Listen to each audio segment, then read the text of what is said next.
Olá, você vai ver nesta edição do Câmara Rio Notícias. Vereadores fazem sessão extraordinária e aprovam projetos em primeira e segunda discussões. Comissão do Plano Diretor volta a se reunir, dessa vez para discutir o planejamento urbano da zona oeste da cidade. E no Dia Internacional da Enfermagem, enfermeiras contam casos marcantes e são homenageadas por pacientes. Cada sorriso, através das máscaras, animando a gente, deixando a gente um pouco mais feliz, né? Por tudo que a gente estava passando. Não saia daí, a gente volta já.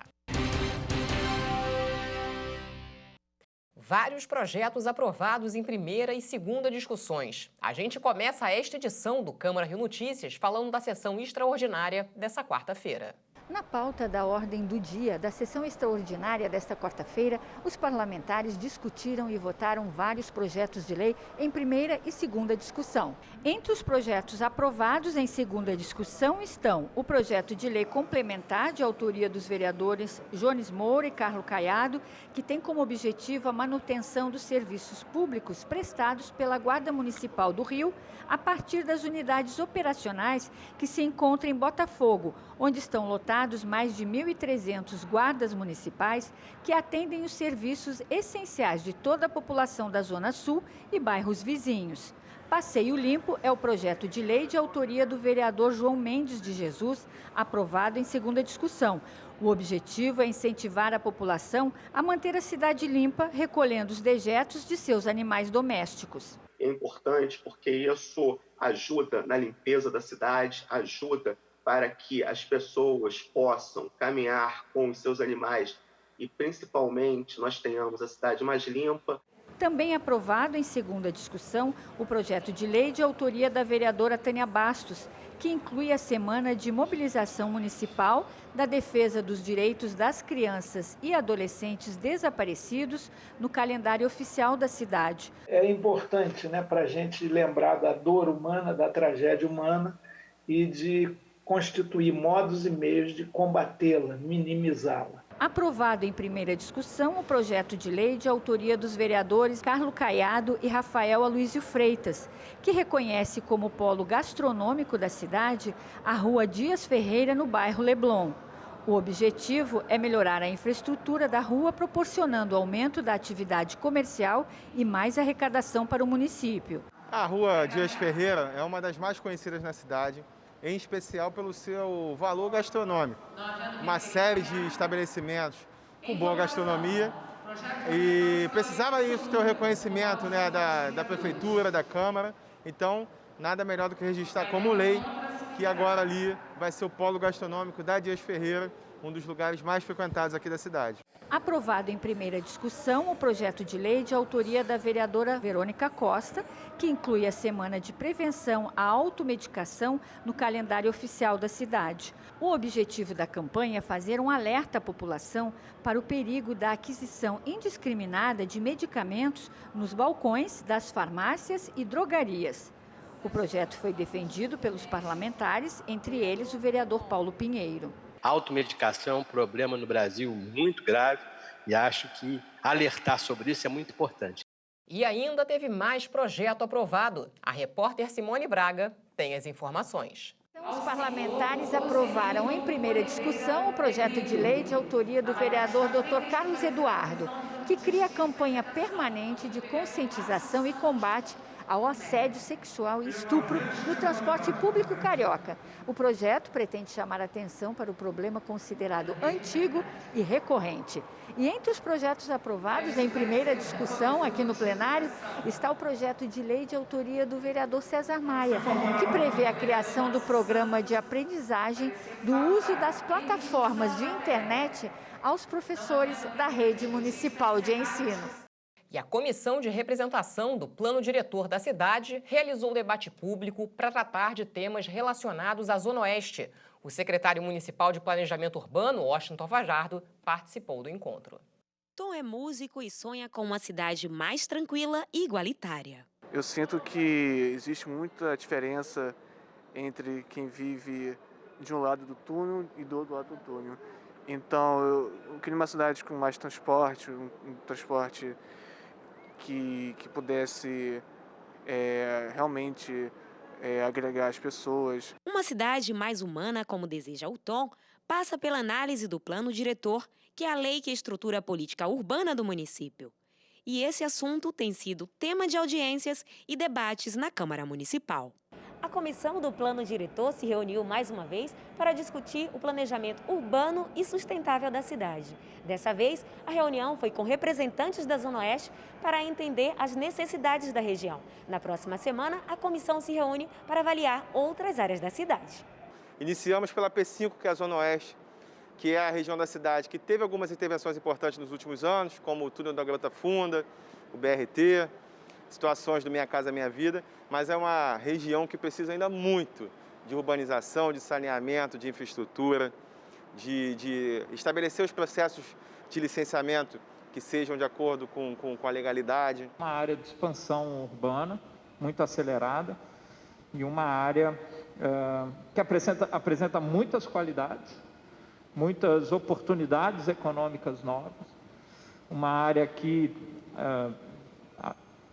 acontecendo um bom desenvolvimento urbano integrado, ela permitirá, inclusive, vereador, uma melhor articulação na região metropolitana.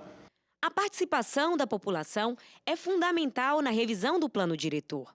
Pela primeira vez, a Prefeitura abriu consulta pública e tem criado enquetes para que as pessoas falem o que esperam da cidade para os próximos 10 anos. Existe uma parte da cidade que determina rumos e que forma a opinião, ou vamos chamar que seria uma parte da elite intelectual carioca, que por vezes, às vezes também é a elite econômica. Ela toma decisões sobre o futuro da cidade, mas que não necessariamente consideram todo o território da cidade. E as pessoas já escolheram sua prioridade. Eu penso com mais segurança, que é uma coisa que é fundamental. Que tivesse mais postos de saúde, que fosse não só posto de saúde, mas mais transporte. E o projeto Reviver Centro foi tema de mais uma reunião na Câmara do Rio. O encontro na sala da presidência reuniu parlamentares e representantes da Associação de Dirigentes e Empresas do Mercado Imobiliário, a ADEME, do Sindicato da Indústria da Construção e da Associação Brasileira dos Escritórios de Arquitetura. O projeto Reviver Centro tem o objetivo de atrair moradias e empresas para a região central da cidade. Um dos pontos discutidos na reunião foi a proposta da Prefeitura de criar a Operação Interligada.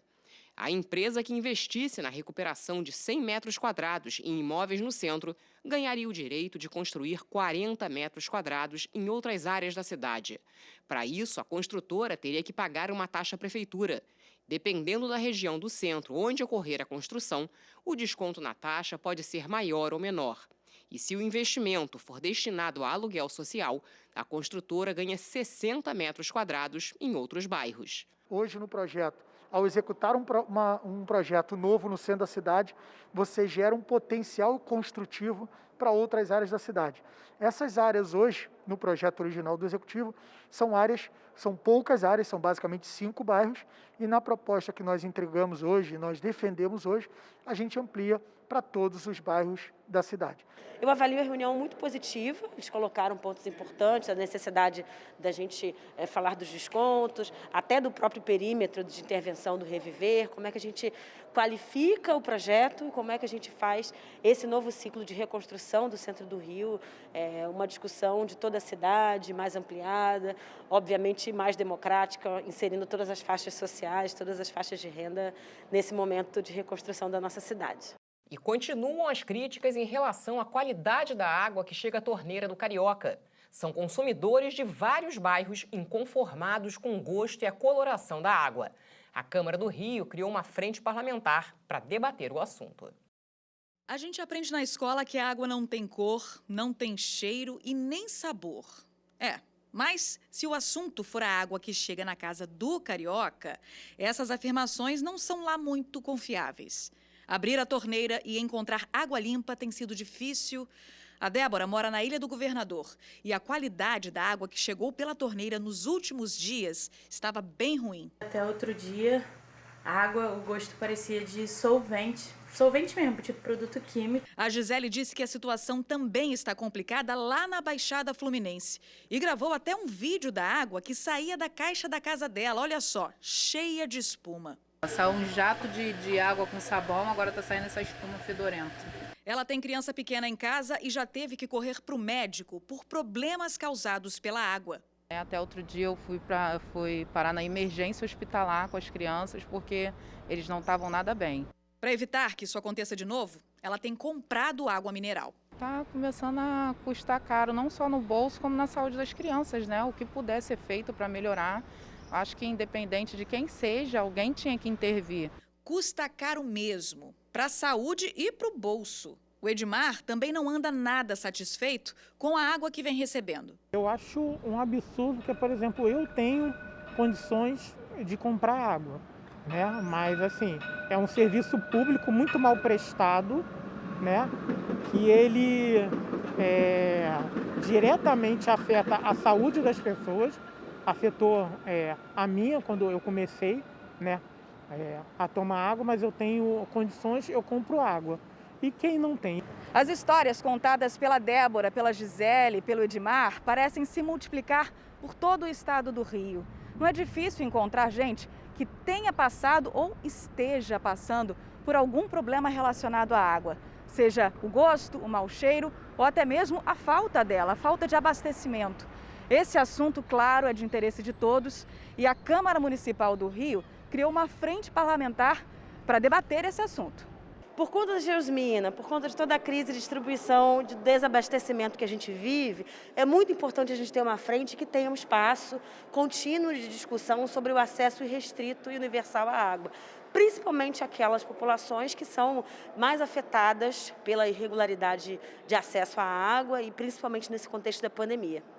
A expectativa é de que a triste realidade enfrentada por milhares de pessoas hoje seja resolvida o quanto antes. A água é um direito universal, humano e restrito e, na minha opinião, deveria ser gratuita.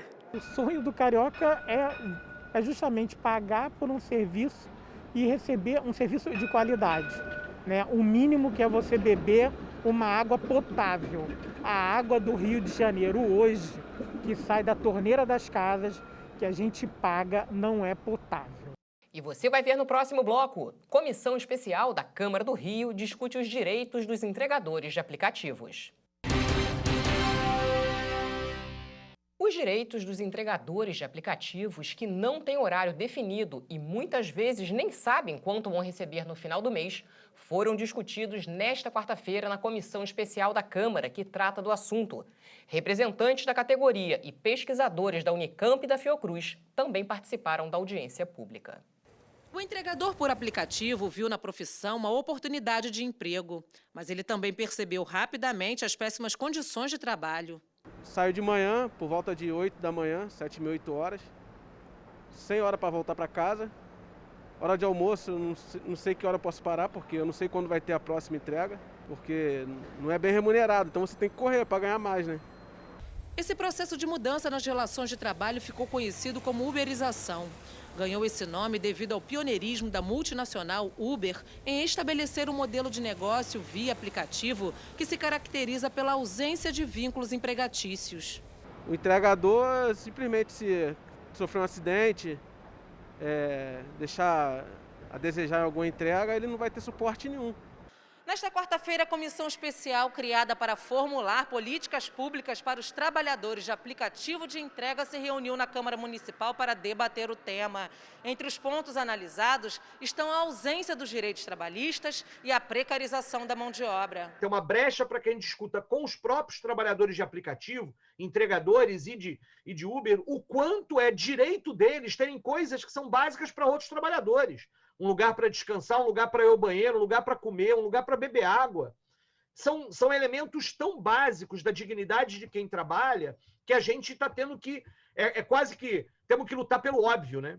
Com o aumento do desemprego no país durante a pandemia, muitos profissionais migraram para o trabalho informal. Chamar todos e todas as trabalhadoras de empreendedores e empreendedoras e não trabalhadores e trabalhadoras é uma forma de dividir a categoria de vocês. No Brasil, estima-se que existam cerca de 650 mil entregadores por aplicativos, mas a falta de uma regulação específica para a categoria traz insegurança. É inaceitável que um governo, que um país aceita que um aplicativo entra dentro do nosso país e manda, porque nós temos um Ministério do Trabalho. Ele está atropelando o Ministério do Trabalho. Nos últimos meses, empresas que trabalham com serviços de entrega cresceram cerca de 30%.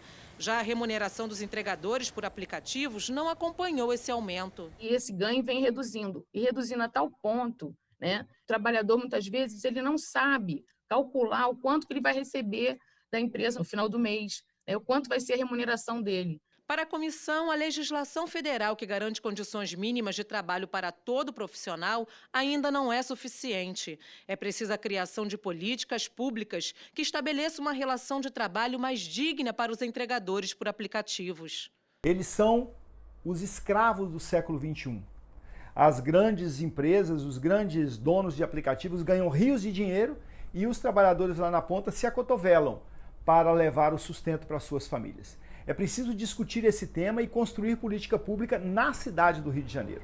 Agora a gente fala sobre a vacinação contra a Covid-19. O Rio voltou a imunizar gestantes com comorbidades. A Prefeitura decidiu seguir a orientação do Ministério da Saúde de só manter suspensa a aplicação da vacina da AstraZeneca. Como a Coronavac está destinada às pessoas que buscam a segunda dose da vacina, as gestantes com comorbidades devem ser imunizadas com a vacina da Pfizer. E em tempos de pandemia, uma homenagem mais do que justa aos profissionais que se dedicam a ajudar e aliviar as dores dos pacientes. Hoje é o Dia Internacional da Enfermagem, uma profissão que merece aplausos de todos nós. O relato dos pacientes é o maior presente, sinônimo de pura gratidão. Cada sorriso, através das máscaras, animando a gente, deixando a gente um pouco mais feliz, né? Por tudo que a gente estava passando. A Thaís, enfermeira há 11 anos, lembra de um momento marcante com um paciente. Ele me viu entrando no CTI, né? Me chamou e falou: minha filha, todas as vezes que eu vejo você entrando por aqui, por essa porta, eu vejo a esperança de dias melhores. A Michele é coordenadora de enfermagem e trabalha na linha de frente da Covid. Desde então, guarda experiências tristes, mas outras de final feliz, como quando deram as primeiras altas para os pacientes da doença. Ela ficou tanto tempo conosco que era como se fosse a casa dela. E sem ver os familiares dela, né? Porque a gente também esquece que os pacientes que a gente cuida, eles consideram a gente uma família. Quantas histórias bonitas essa profissão abriga. Hoje é dia deles, Dia Internacional da Enfermagem. O dia 12 de maio foi escolhido porque nesta data nasceu Florence Nightingale, uma enfermeira britânica de personalidade forte e que com seu trabalho revolucionou a profissão. Conhecida como a mãe da enfermagem moderna, Florence lutou contra o papel de submissão exercido pela mulher no século XIX. Liderou um grupo de 38 enfermeiras voluntárias na Guerra da Crimeia. No Brasil, a enfermeira Ana Neri foi a pioneira e é a verdadeira referência de profissional exemplar. Uma escola de enfermagem que funciona na Cidade Nova leva o seu nome. Para homenagear outras categorias da enfermagem, um projeto de lei de autoria do vereador Dr. João Ricardo instituiu o 20 de maio como o Dia de Técnicos e Auxiliares. Nada mais é do que sinalizar de maneira oficial o reconhecimento que nós temos que ter a esses profissionais que estão absolutamente arraigados dentro do sistema de saúde do nosso país. E o Câmara Rio Notícias de hoje fica por aqui. Acompanhe nossa programação em câmara.rio e também nas redes sociais. Obrigada pela companhia. Amanhã a gente se vê.